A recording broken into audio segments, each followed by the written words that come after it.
specifically asks about bond angles, and actually these are all there we go. These are all great questions because again, our process is always do the Lewis structure, um, then figure out what the electron geometry is. I'm going to take a shortcut here. The Lewis structure for ammonia, NH3, looks like this.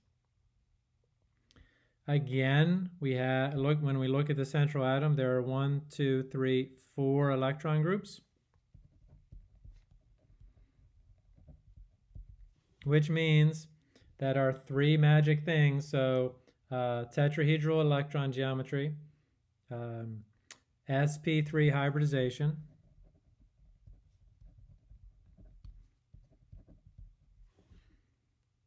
and bond angle of 109.5, except that since there's a pair of electrons on the central atom, you have to circle less than 109.5. So that's why it's important. Another reason it's important to be able to draw a good Lewis structure is you have to be able to get to the point where you know how many, if any, pairs of electrons are on that central atom. Then we come down here. Again, this is a multi-question question. Says central atom on SO3. Now, a little while back, we drew a best Lewis structure for SO3 2 minus. That has 2 more electrons, and what we will see is that the Lewis structure for just plain old SO3 is considerably different. So it has 24 electrons, 24 valence electrons to put into it. Doing our best Lewis structure, we connect the sulfur to each of the oxygens. Then we sprinkle our electrons around. 6, 8, 10, 12, 14, 16, 18, 20, 22, 24, and now we're out.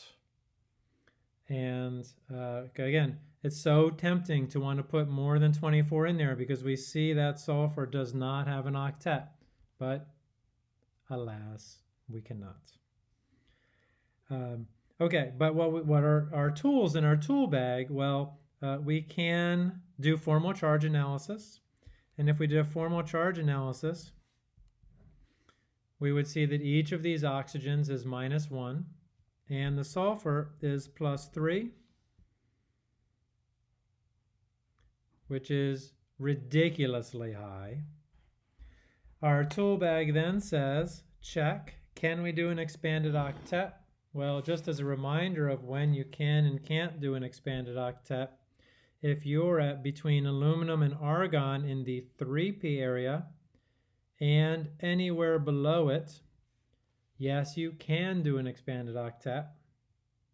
If you're in the 2p region, you cannot. So sulfur is definitely capable of doing an expanded octet. We will form not one. Question? Yes. Daryl, go ahead. When you say between aluminum and argon, does that mean aluminum and argon are not included? Oh no. So sorry. Good point, Daryl. Any of these in the 3p region, including aluminum and argon, can do it. I will say this, argon rarely, if ever, bonds, but we can see some of these other ones bonding down here. But yes, all of the p areas can, in theory, form expanded octets. Okay, so we were just back at SO3. We just formed 3 double bonds.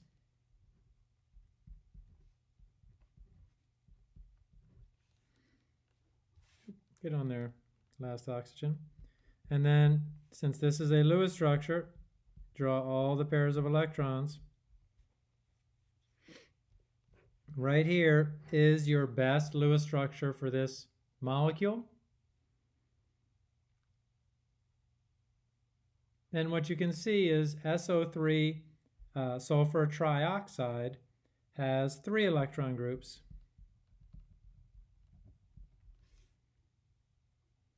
Which means it is trigonal planar.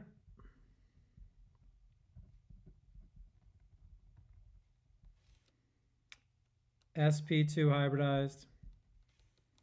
And bond angles of a perfect 120 degrees. 120 being the general angle, and then the sulfur has no pairs of electrons around the center. Oh, good.